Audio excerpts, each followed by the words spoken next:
Bienvenue au bulletin d'information de Magnificat.tv consacré à l'actualité de l'Église. Nous sommes le mercredi 8 juin 2022, voici les titres.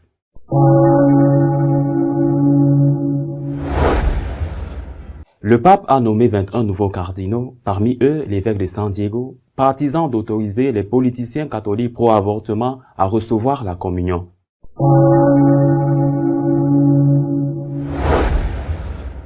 Le Vatican a annoncé que le pape se rendra au Kazakhstan en septembre pour participer à la réunion mondiale des religions.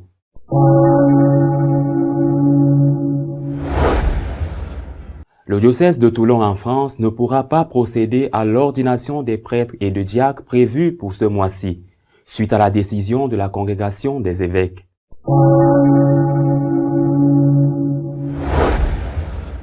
Plusieurs diocèses et conférences épiscopales publient leurs contributions au synode sur la synodalité, maintenant que l'étape diocésaine est terminée.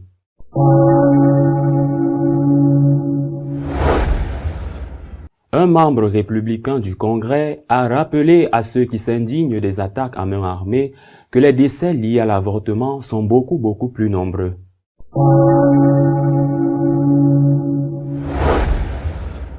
Le pape a nommé 21 nouveaux cardinaux, dont 16 auront le droit de vote. L'un d'eux est l'évêque controversé de San Diego, en Californie.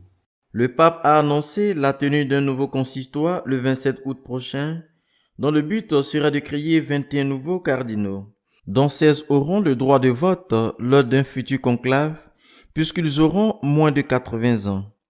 Il s'agira du 8e consistoire du pontificat de François. Les lundis et mardis 29 et 30 août, il y aura une réunion de tous les cardinaux pour réfléchir sur la nouvelle constitution apostolique Predicate Evangelium. Et le samedi 27 août, je célébrerai un consistoire pour la création des nouveaux cardinaux, a déclaré le pontife.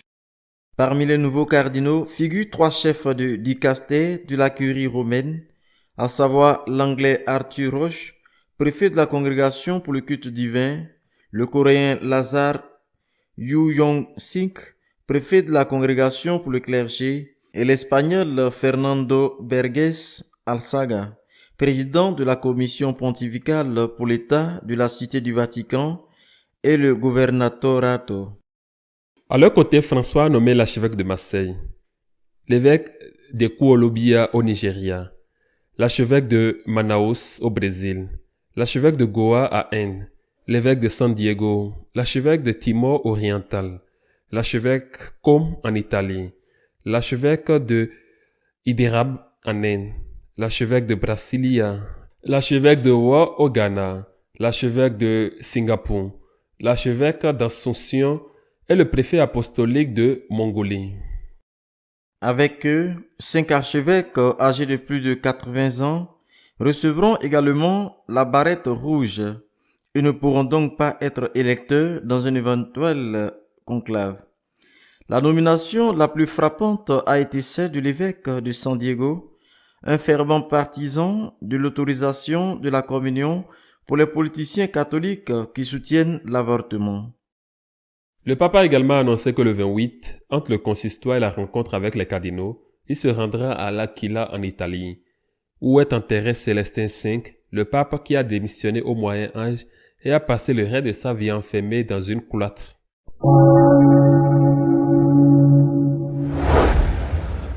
Le pape participera à la réunion mondiale des religions au Kazakhstan en septembre. En juillet, il se rendra au Canada, au Congo et au Sud-Soudan.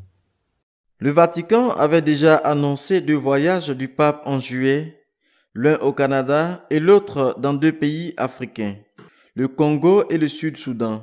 2 voyages qui mettront à l'épreuve la santé du pontife de 85 ans. Il a maintenant annoncé qu'il se rendra en septembre au Kazakhstan, l'une des républiques indépendantes qui se sont détachées de l'ancienne Union soviétique. Sa capitale, Astana, accueillera le congrès mondial des religions et le pontife y participera. Le premier congrès des religions du monde s'est tenu à Astana en 2003 sur le modèle de la journée de prière pour la paix dans le monde convoquée à Asside par Jean-Paul II en janvier 2002 afin de réaffirmer la contribution positive des différentes traditions religieuses au dialogue et à l'harmonie entre les peuples.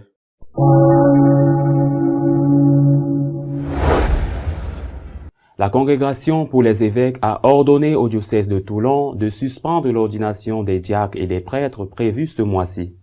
Monseigneur Dominique Rey, évêque de Toulon, a publié un communiqué pour annoncer que le dicaster pour les évêques, présidé par le cardinal Marc Ouellette, lui a ordonné de ne pas procéder aux ordinations qui devaient effectuer à la fin du mois de juin. Dans ce diocèse, 6 prêtres ont été ordonnés en 2021 et 8 l'année précédente.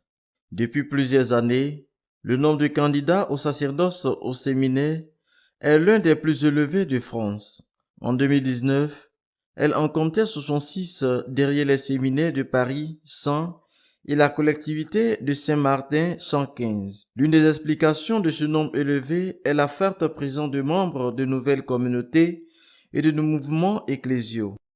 Le principe de Monseigneur Rey est de donner une chance à toute communauté qui demande à être accueillie, explique le père Jean-Noël Dole, recteur du séminaire jusqu'en 2020, devenu vicaire général du diocèse. En 2019, la communauté représentait entre un tiers et la moitié des candidats au sacerdoce. Monseigneur Rey a annoncé qu'ils obéiront à l'ordre de Rome dans la douleur et qu'ils auront confiance que Dieu est derrière tout, même si on ne le comprend pas. Les jeunes hommes qui devraient être ordonnés l'ont également accepté de la même manière, alors qu'ils avaient déjà tout préparé pour l'ordination.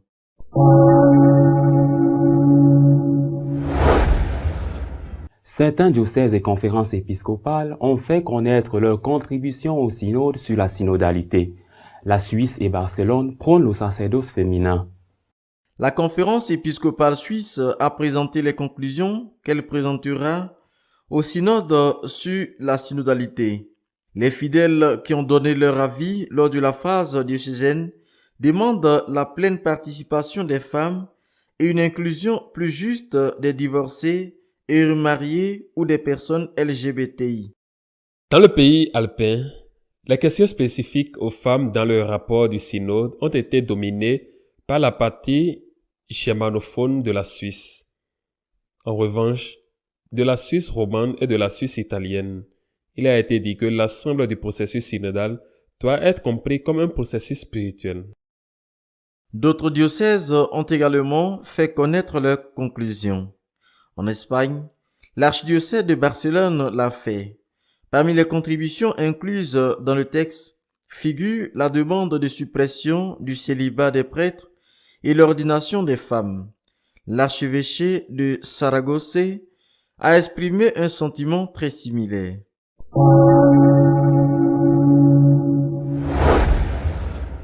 À la suite des attaques à l'arme à feu perpétrées aux États-Unis, des voix se sont levées contre le commerce des armes.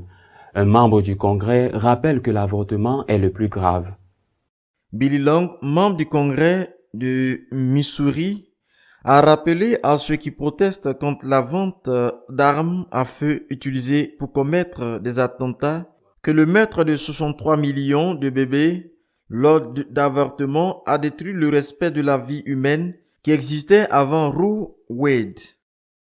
Lorsque j'ai grandi à Springfield, il y a 1 ou 2 meurtres par an, a déclaré Long, qui se présente au Sénat américain.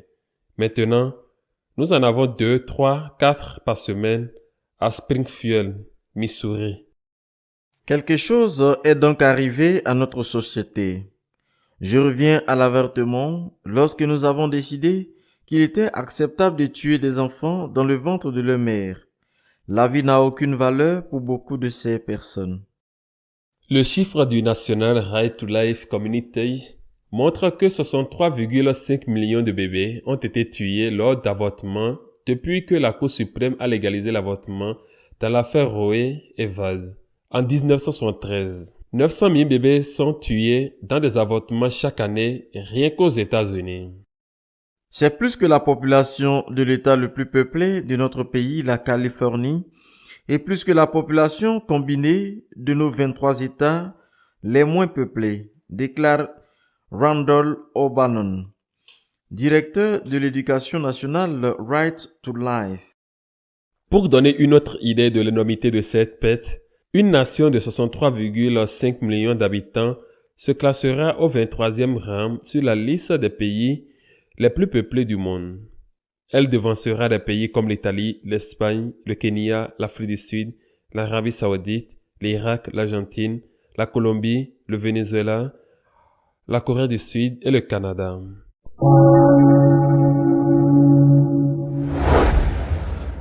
Notre éditorial de cette semaine est consacré à commenter la convocation de tous les cardinaux à Rome en août prochain.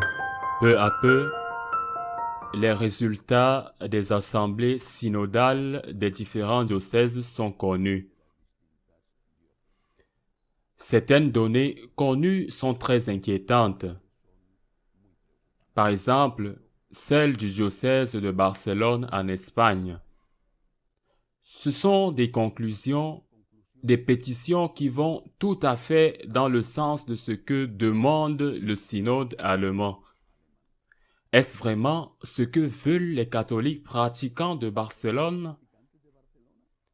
Et s'ils ne l'obtiennent pas, n'y aurait-il pas un sentiment de frustration et d'avoir été trompés?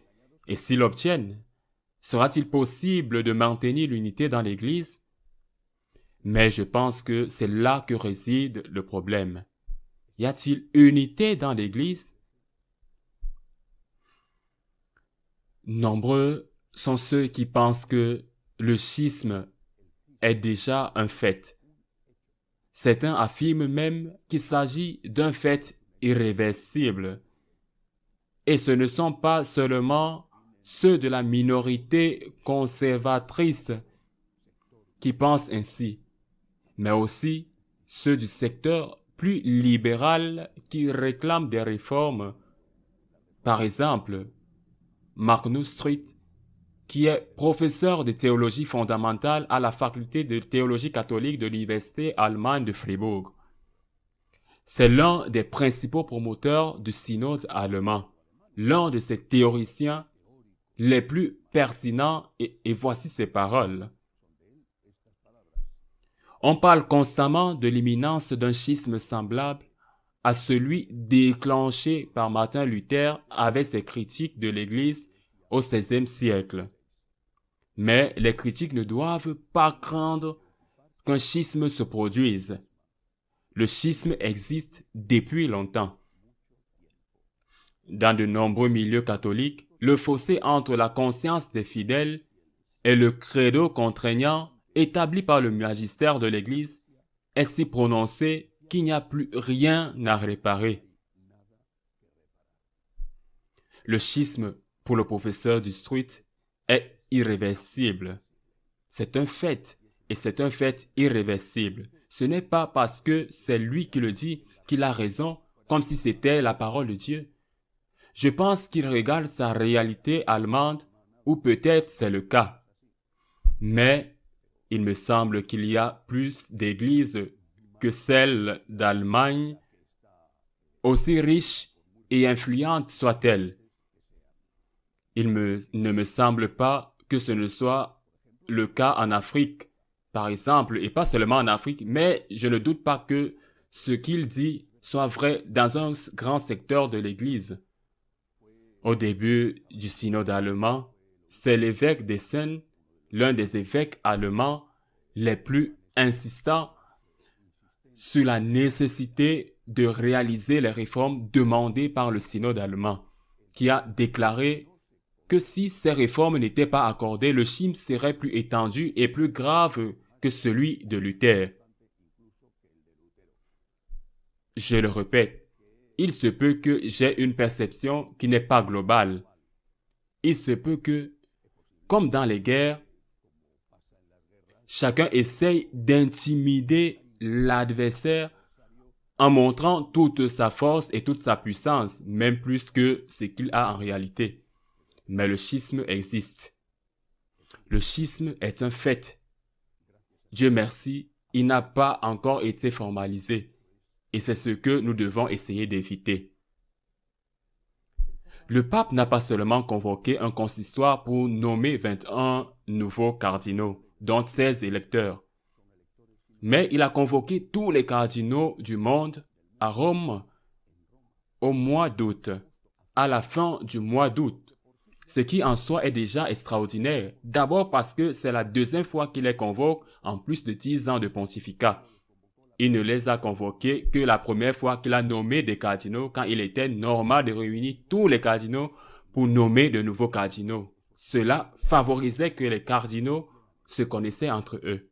C'est la deuxième fois qu'il le fait, mais il le fait à la fin du mois d'août. Le temps à Rome, en août est insupportable. Et même si les cardinaux sont protégés par une coquille d'air conditionné, cela ne semble pas être le meilleur moment pour les amener dans la ville éternelle. Il y a quelque chose quand le pape le fait. Je le répète pour la deuxième fois dans tout son pontificat, alors qu'il aurait été normal de le faire beaucoup plus de fois et de le faire à cette époque spéciale, rare, inconfortable de l'année. Mais de toute façon, ce serait une occasion pour le Saint-Père d'écouter certains cardinaux qui normalement n'ont pas accès à lui. Par exemple, le cardinal Sen de Hong Kong.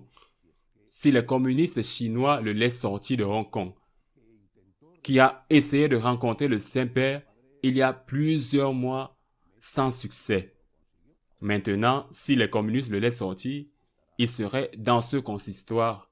Et il y aura d'autres qui ne peuvent faire entendre leur opinion à travers des médias parce qu'ils n'ont pas un accès direct au Saint-Père, comme les cardinaux, Book et d'autres, comme le Hollandais, Hongrois, pour pouvoir parler.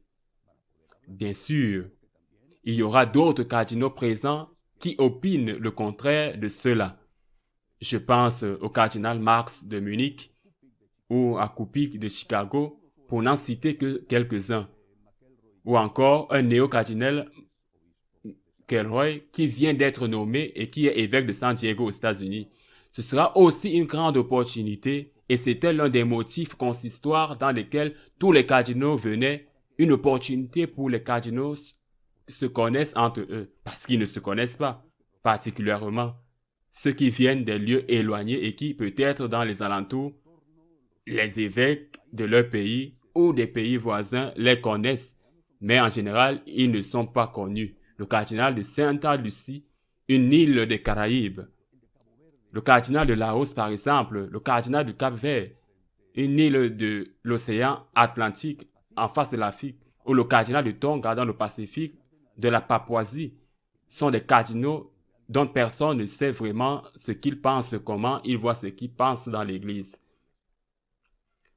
En outre, nous ne devons pas oublier que le Saint-Père a 85 ans et à ce moment-là, en août, il aura déjà passé plus de la moitié de son 85e anniversaire. Il approchera les 86 ans. Il ne semble pas être en mauvaise santé. Les problèmes avec ses genoux sont sérieux, mais pas au point de l'empêcher de gouverner l'Église. Il ne paraît pas que sa santé en général soit mauvaise. Si l'on considère qu'en juillet, il fera 2 autres voyages compliqués et qu'en septembre, il a annoncé un autre voyage en Asie, qui est aussi très loin de Rome. Mais en tout cas, je pense que ce consistoire pourra être la dernière opportunité d'éviter un schisme formel. Parce que le schisme, en fait, existe déjà. Et dans certains endroits, il est déjà irréversible. Mais il est important d'éviter ce schisme formel parce qu'il est important de maintenir l'unité dans l'Église. Nous ne pouvons pas maintenir l'unité au prix du sacrifice de la vérité. Nous ne pouvons pas le faire pour une raison, parce que le Christ est la vérité. Et nous ne pouvons pas nous maintenir l'unité dans l'Église, sacrifier la vérité parce que ce serait sacrifier le Christ, tuer le Christ, afin que l'œuvre du Christ survive. Mais l'œuvre du Christ, qui est l'Église, sans le Christ, n'est absolument rien. Le Christ est tout dans l'Église. Il est l'alpha et l'oméga. Il est le commencement et la fin. Sans le Christ, l'Église n'a aucune raison d'exister. Aucune raison d'exister.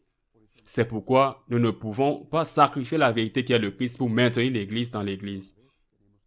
Mais en même temps, nous devons faire tout ce qui est possible pour sacrifier la vérité. Nous devons faire tout ce qui est possible pour que l'unité ne soit brisée. Et parmi les choses que nous devons faire est de prier. À la semaine prochaine, si Dieu le veut.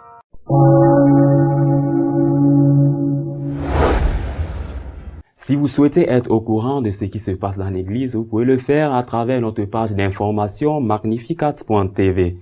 À la semaine prochaine, si Dieu le veut.